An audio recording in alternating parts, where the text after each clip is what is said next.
Hi, I'm Dr. Len Saputo. You're listening to the Voice of Reason. We got a very interesting show today because there's so much news that is interesting. We've got people with COVID-19, which doesn't seem to be the highlight in the news now because it's all about Black Lives Matter and the protests, the social justice that's really important.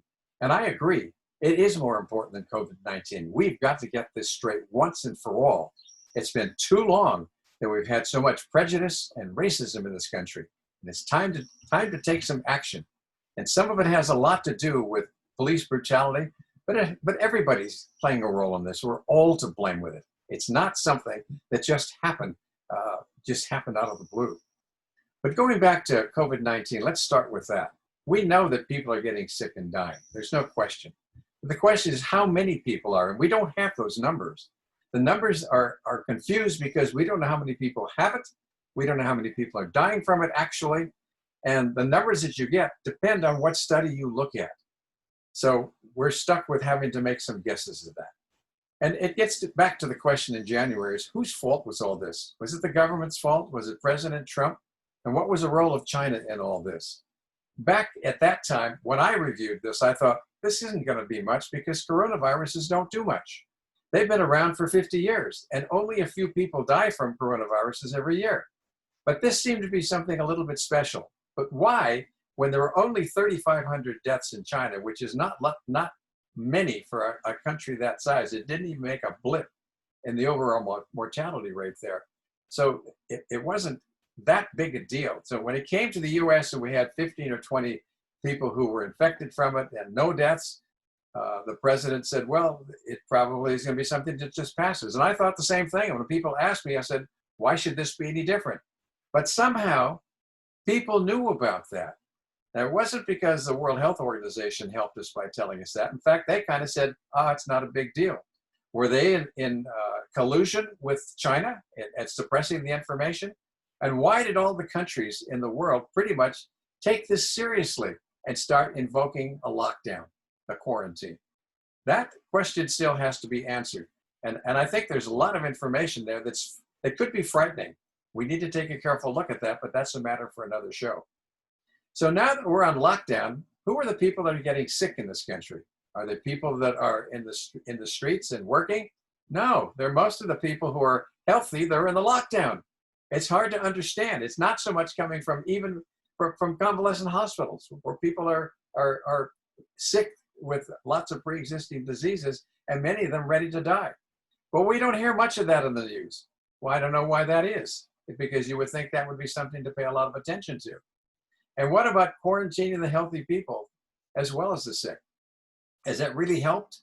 Well, we have never done a study on that. It stands to reason that if you do distancing, this physical distancing, this idea of calling it social distancing bugs me because it shouldn't be that at all. It's about being physically separated. We should still be socially connected and being with our friends and our communities. We can do that on Zoom, or actually we can do that when we're outside. And keeping our space does make it makes some sense, but we don't have the science behind it to be so sure that that's going to make a difference. And then when we see that it's the people in the lockdown, that makes it even more suspect that that's what we should be doing. In places like Lake Shasta in California and Carmel, people are not wearing masks. They're going out for dinner. They're doing all the usual things that they do. And there doesn't seem to be a big increase in what's happening. And now we'll wait to see what happens with Black Lives Matter protests. Are the rates of death going up? Are the rates of infectivity going up? It remains to be seen. The big problem we're seeing now is probably related more to unemployment. There's more mortality from unemployment at this time, in my opinion, than COVID-19. There were some wonderful studies that were done in the early 1980s on the effects of unemployment on mortality. And they figured that for every 1% increase in unemployment, that the death rate went up 47,000 to 47,000 people. So if you're looking at a 50% increase in unemployment, which we are at this time, now you're looking at something like more than 500,000 people are at risk from that. And if it goes up higher, it would be higher. The rates now are at 13%. They were at 3% just a few months ago. So what's happening in some places. You know, you're seeing LA statistics on homicide. This last week, they were up 250%. Shootings were up 50%. I haven't seen the numbers on people who have committed suicide or have had other complicating factors that lead to death. So we know the US economy is suffering and people are suffering, and we need to do something about this. And it's very interesting to me, and we've talked many times on this show about how the effects have been on natural treatments that are available, things like vitamin C and hydroxychloroquine with zinc and chlorine dioxide and artemisinin and a whole bunch of other things that have reason to be studied, because there are a lot of doctors who think that this is doing something that's very valuable. In fact, doctors have been doing off-label usage of some of these approaches in their hospitals, such as IV vitamin C. And some of the numbers that they're coming up with, they're saying, are very impressive. So we need to do the studies on that, but why isn't the NIH or the CDC recommending that? We're holding out, it seems, because we want to try and wait for a vaccine, which makes no sense to me when we've tried to do that for the last 18 years with SARS when it came back, when it was out in 2002.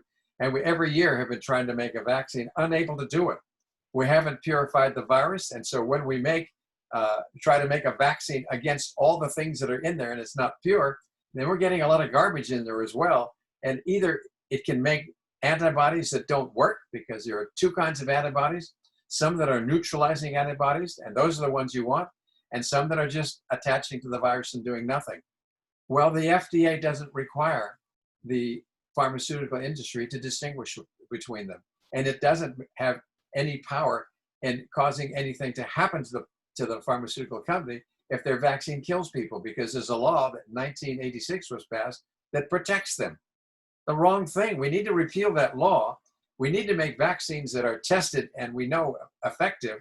I'm for vaccines as long as they're good vaccines, but I'm not for vaccines when they're bad vaccines. So now let's get to the problems that are associated with Black Lives Matter and the protests and the social injustice that is horrible, that needs to be fixed. And it's not just about police brutality. That's the tip of the iceberg. It's all the things that have been happening for the past couple hundred years where we're clearly not treating people equally. And that needs to stop. Now, the timeliness of George Floyd's death is that, and this isn't the real issue at all, but it's a great time to take and look and see what happens with the death rates and the infectivity rates now that we have people that are marching and tens of thousands of people doing it and they're in close proximity. Let's see if something happens with those rates. If it doesn't, it's going to be a test that we're going to have the opportunity to take a look at to see whether or not this business of distancing physically and doing all the things that the CDC and NIH and World Health Organization are telling us to do. They can't even get straight on whether or not they think that there's a problem with the masks. There's no clear, consistent policy that's guiding us in what to do here. But what we do know when it comes to Black Lives Matter protests is they're being hijacked by people who are trying to disturb the whole business of what what it's about, what the protests are about. And that's when the violence comes into play. But I'm proud to say that it's wonderful to see that some of these protests now are happening and there's much less violence. And we're doing things that we need to keep it from getting out of hand. The business about the police is the tip of the iceberg. And we shouldn't be, in my opinion, getting rid of the police or trying to disband them or defund them. I mean, let's not be stupid. We need to have their protection, but we could make a police force that's better. But we've got thousands of police and we need more of them. And we're trying to attract the right people into being policemen. And we need to have reorganization there. The training needs to be better. And we need to start finding ways to make sure that this brutality doesn't continue. The problem is it's so adversarial, and it's the police against other people who are of different colored skin. That needs to stop. And I don't see any reason why we can't do that. And that's why George Floyd's death is so important. So I think it's more important that we pay attention to that than we pay attention to COVID-19. And if we do that, we'll be making monumental progress. And to the people who want to protest and march, if you're sick, for God's sake, stay home. How many people do you think that are from nursing homes are going to participate in the marching? And these are the people that are dying for the most part, and people who are immunosuppressed. So let's use our common sense. Let's get our priorities straight. Black Lives Matter protest is the big deal. COVID-19 goes at least into second or third place behind that. And if we do this in a way that we're talking, things can happen that can make a big difference in how this country operates. And what we can do is we can find ways to begin to live as a country that's one. And I think that's probably what we're going to see. You're listening to The Voice of Reason. I'm Dr. Len Saputo. Tune in again tomorrow night.